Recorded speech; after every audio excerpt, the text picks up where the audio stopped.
Welcome to the deep dive. Today we're immersing ourselves, you could say, in Japanese hot springs onsen, and specifically their connection to health. That's right. We know you want to get the key info quickly, so think of this as your fast track to understanding why onsen are, well, potentially much more than just a relaxing bath. Absolutely. We've been looking at a really interesting research paper. It's from the Japan Society of AEH Medicine. And it digs into the actual science, the therapeutic effects. So not just old stories or feelings. Exactly. This is actual scientific study. So our mission today, really, is to pull out the core findings. What makes these onsen possibly good for your well-being? Okay, let's dive in then. First off, what actually is an onsen in Japan? I gather it's not just any tub of hot water. No, definitely not. In Japan, onsen has a specific legal definition, quite strict, actually. Legal definition. Okay. Yeah, so for water to be officially called onsen, it has to meet one of two main criteria. All right, lay them on us. What are they? Okay, first, the water where it comes out of the ground has to be 25 degrees Celsius or hotter. That's about 77 Fahrenheit. Okay, temperature. What's the second one? The second one applies even if it's cooler than 25 degrees. The water must contain at least one specific mineral out of a list of 19 above a certain level. 19 minerals? Like what? Well, things like total dissolved solids needing to be over 1,000 milligrams per kilogram, or specific amounts of ions, lithium, strontium, barium, iron, manganese, Wow. hydrogen ion, bromide, iodide, fluoride, and also compounds like metasalicylic acid, metaboric acid.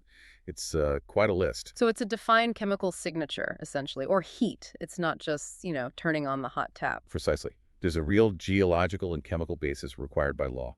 That's much more technical than I expected. Okay, so given that definition, what do these onsen actually do? The paper talks about two main effects, right? Thermal and chemical. That's the core idea, yes. Let's start with thermal, the heat. Makes sense. Heat feels good. It does more than just feel good, physiologically speaking.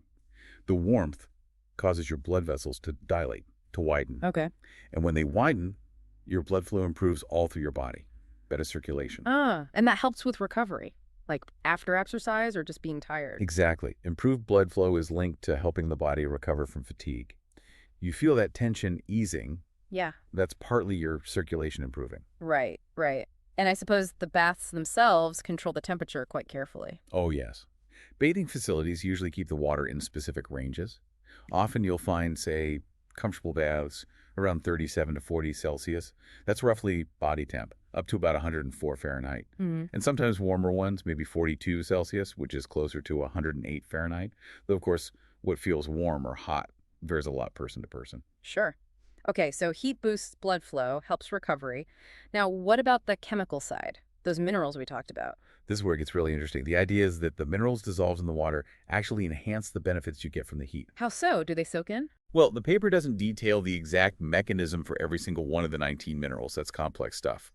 But the general principle in balneology. Balneology, we should define that. Right. Balneology is basically the scientific study of therapeutic bathing. Baths, springs, waters, and their health effects. Got it. So in balneology, what's the thinking on the minerals? The thinking is that these minerals can interact with the body, maybe absorbed slightly through the skin, or maybe they interact with receptors on the skin's surface. And through those interactions, they might influence various bodily functions, adding effects beyond just what the heat itself does. So it's the combination, the heat plus the specific mineral mix that makes an onsen unique. That's the key takeaway, yes. The synergy between the thermal and chemical aspects. Okay, that makes a lot of sense. We've got the definition, the thermal effects, the chemical ones, and this field of balneology studying it all. You mentioned Japan takes this seriously. Oh, very seriously. The paper highlights that Japan actually has a national system of designated health promotion facilities that use hot springs. National system, like government-backed. Yes. At the time the paper was written, there were 21 such facilities officially approved by the government across the country. 21. Wow. And I think I read something fascinating. The cost of using these places can sometimes be claimed as a medical expense for taxes. That's correct. It's a really significant point. In Japan, if you use one of these government-approved health promotion hot spring facilities, the cost can potentially be recognized as a medical expense under their tax system. That says a lot, doesn't it? It's not just seen as leisure. It's acknowledged as having potential health benefits within the actual healthcare framework. Exactly. It underlines how integrated this is, culturally and even systemically. And it sounds like the research is still very active. They're trying to understand it better. Definitely. The paper stresses the importance of ongoing research, developing better tools to measure the effects, doing large-scale epidemiological surveys, studying health patterns in populations who use hot springs regularly. All this is crucial for advancing balneology. Makes sense.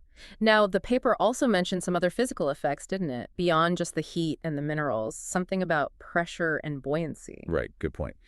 We shouldn't forget the physics of just being in water. One aspect is hydrostatic pressure. Hydrostatic water pressure. Exactly. The pressure the water exerts on your body from all sides when you're submerged. The paper gives an example. Even at just 10 centimeters deep, the water pressure is about 1/100th of atmospheric pressure. But if you're sitting in a bath, say, 1 meter deep, Yeah. the pressure on your chest and abdomen can be significant. For a 60-kilogram person, it's like reducing their apparent weight effect on the torso by about 6 kilograms. It's a kind of gentle, even compression. Wow, okay. Like a full-body compression sock almost. Sort of, yeah. And then there's buoyancy, which is maybe more obvious. Feeling lighter. Exactly. Yeah. Water pushes you up, counteracting gravity. The paper uses that 60-kilogram person again in a bath. They might feel like they only weigh about 6 kilograms. 10%. That must be incredible for people with joint pain or mobility issues. Oh, absolutely. Taking that weight off the joints can provide huge relief. And there was one more. Water resistance. Yes. Even if you're just moving gently in the water, you feel that resistance. It works your muscles, but in a very low-impact way. So not exercise like swimming laps, but still a physical effect. Still a physical effect, yes, without the strain on joints. Okay, so let's recap. We have the heat improving blood flow, the minerals potentially adding specific benefits, the water pressure giving a gentle squeeze, buoyancy taking the load off, and resistance providing gentle work. That's quite a package. It really is a combination of factors. And this isn't new in Japan, is it? Onsen use goes way back. Oh, way back. A very long history. The paper mentions records showing over 27,000 hot spring sources across Japan. 27,000. Yeah, it's geologically very active, of course. And using these springs for health and relaxation is deeply embedded in the culture. And it became more formalized over time. Yes. The paper notes the Medical Care Act in 1948 started to lay groundwork for using hot springs medically. Then the hot spring law was revised in 1982, which helped further define and regulate them. So a long cultural practice that gradually got woven into modern regulation and even healthcare. Pretty much, yes. Did the paper give any specific examples of these modern health facilities? It did mention one, Kobe Minato Onsen Ren, described it as a health promotion facility using hot springs. It served as a concrete example of these government-approved places. Right. One of the 21 they mentioned were approved as of April 2020. Correct. So these places exist and operate based on these principles. It's this blend of ancient tradition and ongoing science. What about future research? Where is this heading? The paper pointed to some intriguing directions. For instance, it referenced a 2018 study looking at whether having a hot spring water supply at home might be linked to preventing the need for long-term care later in life. Wow, really? Like daily exposure benefits? That's the kind of question they're exploring. It suggests potential long-term cumulative effects. Fascinating. Anything else? There was also mention of potentially using IoT, the Internet of Things, in these facilities. Smart sensors and stuff? In an onsen? Yeah, imagine collecting data, maybe monitoring physiological responses during bathing, potentially leading to more personalized recommendations or health management. Yeah. Tailoring the experience. Smart onsen, huh? That's quite a thought. Japan really seems to be leading the charge in scientifically understanding and utilizing these resources. It certainly seems that way. This deep dive really makes it clear onsen are more than just hot water. They have specific definitions, thermal and chemical properties, and recognized health links in Japan, all studied under balneology. Yeah, the big aha for me is truly grasping that it's not just one thing. It's the heat, plus the minerals, plus the physical effects of the water itself, pressure, buoyancy, all working together. It's a synergy. That's a great way to put it, a therapeutic synergy grounded in both tradition and science. Absolutely.